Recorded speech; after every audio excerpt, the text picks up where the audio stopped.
அதை பயன்படுத்துவாங்க தானே அப்படிங்கிறாரு. அதுக்கு முன்னாடி அண்ணா ஷாம் சொன்னதே தான், ஒவ்வொரு செயலுக்கு பின்னாலும் ஒரு அரசியல் இருக்கும் அப்படின்னு முதல்ல சொன்னார். அதுபோல் ஒவ்வொரு செயலுக்கு பின்னாலும் ஒரு அரசியல் இருக்க தான் செய்யும். அது அரசியலை பொறுத்த வரைக்கும் அவங்க கொடுத்து ஒரு அரசியலாக பார்க்குறாங்க, நாங்கள் வேறு விதமான அரசியலாக நாங்கள் பார்க்குறோம். இப்போது இந்த வழக்கு போட்டதால வச்சே ஒரு வழக்கறிஞர் நீங்கள் ஒரு சாயம் பூசக்கூடாதுங்கிறது ஒரு வழக்கறிஞராக நான் சொல்கிறேன். ஏன் அப்படி சொல்கிறேன்னா, கொடநாடு கொலை வழக்கில் இருக்கக்கூடிய அந்த கொலை குற்றவாளிகளுக்கு ஆஜரானது திமுக வக்கீலுங்க. அப்போ அவங்க அந்த கொலை குற்றவாளிகளுக்கு இவங்க உடந்தையாக இருந்தாங்கன்னு நம்ம சொல்ல முடியுமா? அப்படின்னு நம்ம சொல்ல முடியாது. வழக்கறிஞர் தொழில், அந்த தொழில் அவங்க அதுக்காக நீங்க இந்த ஒரு சாயத்தை வழக்கறிஞர்கள் மீது நீங்க பூச இல்ல. வழக்கறிஞரா இல்ல, மனுதாரர் என்பதை பத்தி பேசுறோம். இல்ல இல்ல, அது தப்பு. அதாவது கிரிமினல் கேசஸ்ல லாயர்ஸ் அந்த யாரா இருந்தாலும் அதுல கட்சி பார்க்க மாட்டாங்க, பிரச்சனையை பார்க்க மாட்டாங்க. அது அவர்களுடைய தொழில் தர்மம். அதையும் நாம போடுற பொதுநல வழக்கு, நான் பொதுநல வழக்கு போடுறேன்னா not as an advocate, not only as an advocate, as a petitioner, as a person involved போடுறோம்.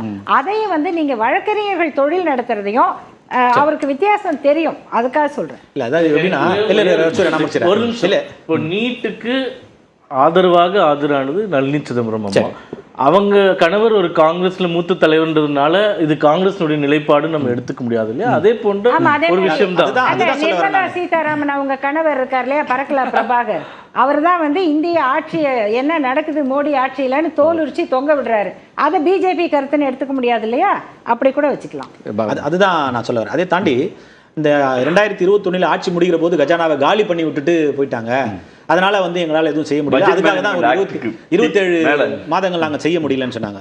நாங்கள் 2011 கஜானாவை எவ்வளோ காலி பண்ணி விட்டுட்டு போனோம்னா 4,85,502.54 கோடி கடன் தமிழக அரசாங்கத்துக்கு இருந்தது 10 ஆண்டுகளிலே. ஆனால் இந்த 5 ஆண்டுகளிலே திராவிட முன்னேற்ற கழகம் இந்த கஜானாவை எந்த அளவுக்கு வளர்ச்சியாக வச்சிருக்கிறாங்கன்னா 9,29,959.30 லட்சம் கோடி இந்த வளமாக இந்த தமிழ்நாட்டை வைத்திருக்கிறார்கள். 10 ஆண்டுகளில் அனைத்து இந்த அண்ணா திராவிட முன்னேற்ற கழகம் இந்த கஜானாவில் அதிகமான கடன் சுமையை ஏற்றியது 3,84,153 கோடி. ஆனால் இந்த 5 ஆண்டுகளில் திராவிட முன்னேற்ற கழகம் 4,44,457 கோடி இவங்க வளமாக்கி வச்சிருக்காங்க இந்த கஜானாவை. அதனால 27 மாதமா இவங்களால கொடுக்க முடியல, 57 மாதமா 30 லட்சம் பேருக்கு கொடுக்க முடியாது. இன்னும் கொஞ்சம் தெளிவா நான் கேட்டுக்க விரும்புறேன். ஏன்னா அப்சல்யூட் நம்பர்ஸ்ல எப்பயுமே பட்ஜெட்டை நம்ம கம்பேர் பண்றது சரியா இருக்காது. சதவீதமாக எவ்வளவு சதவீதம் கடன், எவ்வளவு சதவீதம் கடன் அப்படிங்கிற நான் சொன்ன டீடைல் எல்லாமே கடன் நடந்து முடிஞ்ச பட்ஜெட் கூட தொடரல. இவங்க நிதி அமைச்சர் எதுவுமே மறுக்கல. அந்த எண்ணிக்கையை நான் மறுக்கல. சரி சொல்லுங்க. பரவாயில்ல, அண்ணன் ரொம்ப தெளிவான இடத்துக்கு வந்துட்டாரு. அதாவது 4,85,4.85 ஆனா எப்படி எங்க அதுல 3.81 அவங்க 10 ஆண்டுகள். நீங்க சொன்ன விகிதாச்சார இடஒதுக்கீடு விகிதாச்சத்துக்கு வரும். அப்ப கலைஞர் போகும்போது இருந்தது வெறும் 1.20 மட்டும்தான். இன்னைக்கு அது 9.29 ஆயிடுச்சுன்னு 50 கூட ஆகலாம். ஆனா இந்தியாவில் ஒரு ஆக்ட் இருக்கு, பட்ஜெட் மேனேஜ்மெண்ட் ஆக்ட், நிதி மேலாண்மை சட்டம். எவ்வளவு கடன் வாங்க லிமிட்னு இந்தியாவிலேயே ஒரு முதலமைச்சர் எடப்பாடி பழனிசாமி தான் கடிதம் எழுதினார். ஐயா மிஸ்டர் மோடி அவர்களே, நாங்க ரொம்ப கடன் வாங்கிட்டோம், இன்னும் கொஞ்சம் கடன் வாங்க வேண்டிய தேவை இருக்கு, பட்ஜெட் மேனேஜ்மெண்ட் ஆக்ட்ல இருந்து விதிவிலக்கு கொடுங்கன்னு கடிதம் எழுதினார். ஏன்னா தமிழ்நாடு அவள் திவாலா நிலைமை இருந்துச்சு. திராவிட முன்னேற்ற கழகத்துக்கு நீங்க சதவீதமா அதை சொல்லுங்க, சதவீதமா சொல்றேன். எவ்வளவு இருந்துச்சு, இப்ப எவ்வளவு நீங்க வச்சிருக்கீங்க? அன்னைக்கு எடப்பாடி கவர்மெண்ட்ல ஒட்டுமொத்தமா வாங்கப்பட்ட கடன் விகிதத்துல வருவாயில கடன் அடைப்பதற்கு 28 விழுக்காடு இருந்துச்சு. போனோம் கடன் அடைப்பதற்குல வட்டி கட்டுறது. இன்னைக்கு அது 19 அப்ப எவ்வளவு கம்மி பண்ணிருக்கோம். இந்தியா ஒட்டுமொத்தம் இன்னைக்கு நிர்மலா சீதாராமன் பட்ஜெட்லயே ஒட்டுமொத்த வருவாய் 24% கடனுக்கு போயிருக்கு. இன்னைக்கு ரொம்ப வசதியா நம்ம மறைச்சிட்டாரு. இங்க பாருங்க, பூசணிக்காய் திட்டு போகுதுங்க, பூசணிக்காய் திட்டு போகுது, அண்டா திட்டு போயிருக்கு. ஒட்டுமொத்தமா இந்தியாவுடைய ஒட்டுமொத்த கடனை இந்தியாவில் ஒட்டுமொத்த மோடி அவர்கள் 1,54,54,000 கோடி, அது எப்படி சொல்ல தெரியல, 1.54 லட்சம் கோடி கடனா இருக்கு. வெறும் 64 லட்சத்துல இருந்து அதை மறந்துடுறாங்க. பண வீக்கத்தை பொறுத்து, பணத்தை மதிப்பை பொறுத்து மாறி இருக்கு. ஒப்பீட்டளவில் விழுக்காட்டில் உங்களை விட 9 விழுக்காடு கம்மி. இன்னொன்னு, வாங்கின கடனை எங்க இன்வெஸ்ட் பண்ணிருக்கோம் வெள்ளை அறிக்கை திறந்த மனதா வச்சிருக்கோம். அது விட்டா பேசலாமா? நீங்க பட்ஜெட் மேனேஜ்மெண்ட் ஒரு அம்சம் கார்த்தி சிதம்பரம், ரூரல் எக்கானமியை டெவலப் பண்றதுக்கு இந்த தொகை என்பது ரொம்ப முக்கியமா இருக்கு.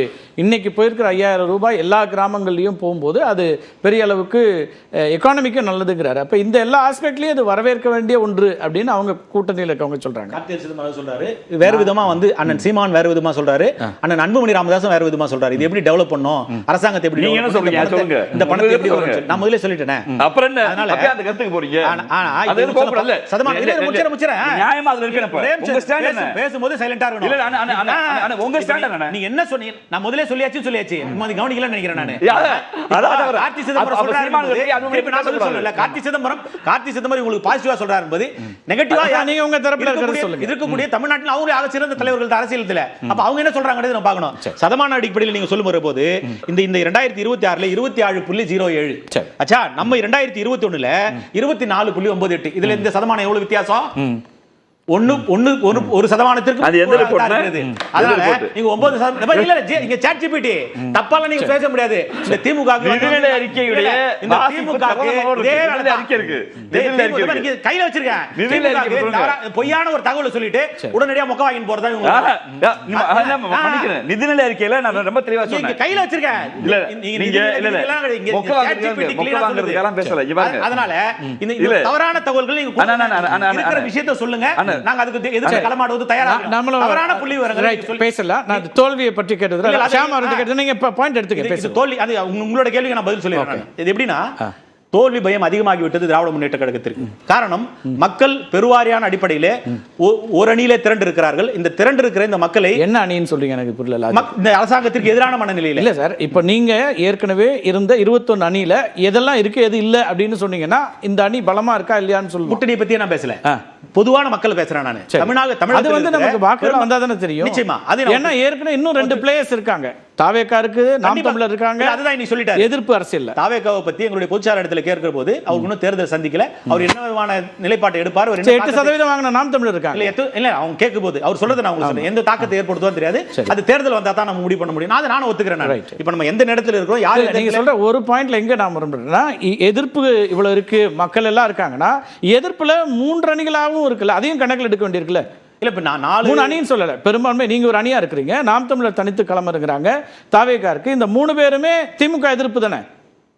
இல்ல அதுதான் சொல்ல வரேன் நான். அரசியல் கட்சியை விட்டுடுங்கன்ற நான். அரசியல் கட்சியை இல்ல, மக்களோட ஆதரவு இந்த 3 பேருக்கு இருக்குமே நான் சொல்றேன். உங்களுக்கு மட்டுமே வரும்னு எப்படி சொல்ல? அதுதான், அது பிரிஞ்சு தான் போகும். யாருக்கு பெரும்பான்மை வருதுன்னு கூட சொல்லல. யாருக்கு வேணா சாதகமாவும் இருக்கலாம். அது பெரும்பான்மையா வருவதற்கான சூழ்நிலைகள் இருக்கிறது. ஆனால் யாருக்கு வேண்டுமானாலும் சாதகமா அது தேர்தல் தான் முடிவு செய்யும்னு சொல்லி சொல்றோம். இந்த சூழ்நிலை உணர்ந்த முதலமைச்சர் தான் அண்ணன் ஷியாம் சொன்னதை போல ஒரு பெரிய ரகசியம் காத்து இந்த திட்டத்தை காலையில் அறிவிச்சிருக்காங்கன்னு சொல்லி சொல்றோம். அந்த திட்டத்தையுமே 5000 அது இயல்பா இருக்கும். இல்லன்னா நீங்க வந்து முதல் நாள் சொல்லி எங்களால தான் வருதுன்னு சொல்ல முடியாது. கட்சிகளுக்கு இருக்கக்கூடிய வாய்ப்பு மறுக்கிறதுனா அவங்களோட வேலை. இவங்க எப்படி ஏதாவது எப்படின்னா ஓய்வூதிய பழைய ஓய்வூதிய திட்டங்களுக்கு வேணும்னு சொல்லி சொல்றோம். அறிவிக்கவே இல்லை, நிறைவேற்றிட்டாங்க. இல்ல அதுதான் அந்த நிறைவேற்றினது இருக்கிற 13 அமைப்புகளை ஒத்துக்கலன்னு சொல்லி சொல்ல வரேன். அது செய்தியாவே வரல. அரசு ஊழியர் ஆசிரியருடைய அமைப்புல பல்வேறு அமைப்புகள் இருக்கிறது. அதுல பெரும்பான்மையான அமைப்புகள் இந்த பழைய ஓய்வூதியம் தான் எங்களுக்கு தேவை, நீங்க சொன்னது எங்களுக்கு தேவையில்லை, தேன் தட ஒரு விஷயமா இருக்குது, இதை நாங்கள் ஏற்றுக்கொள்ள மாட்டோம் அப்படி என்று பல நிலைப்பாடுகள் இருந்து கொண்டிருக்கு. சார் பல்வேறு இடங்கள்ல போராட்டங்கள் நடந்து கொண்டிருக்கு. எங்கேயாவது ஒரு இடத்துல எங்களுக்கு உரிமை தொகை இவ்வளவு கொடுங்கன்னு சொல்லி மகளிர் போராடினாங்களா? கொடுத்துருக்கீங்க, மகிழ்ச்சி, நான் வாழ்த்துறேன், வேணாம்னு சொல்ல. ஆனால் போராட்டம் எங்கேயாவது நடந்திருக்கிறதா? மருத்துவர்கள் போராடி கொண்டிருக்கிறார்கள். அதுல எப்படி 17 லட்சம் பேருக்கு கூடுதலா கொடுக்குறாங்கல்ல, இதெல்லாமே அவங்க மனு தாக்கல் பண்ணி கூடுதலா வர்றதால 10 லட்சம் இல்ல, ஒட்டுமொத்த மனு தான். இல்ல ஒரே ரைட், ஒட்டுமொத்தமா இருக்கு. ஒரு 10 லட்சம் மனு பாயிண்ட். நாங்க அதாவது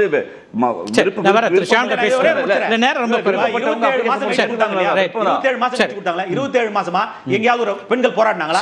இல்ல 57 மாசம் கழிச்சு போராடினாங்களா? இல்ல இல்லையா?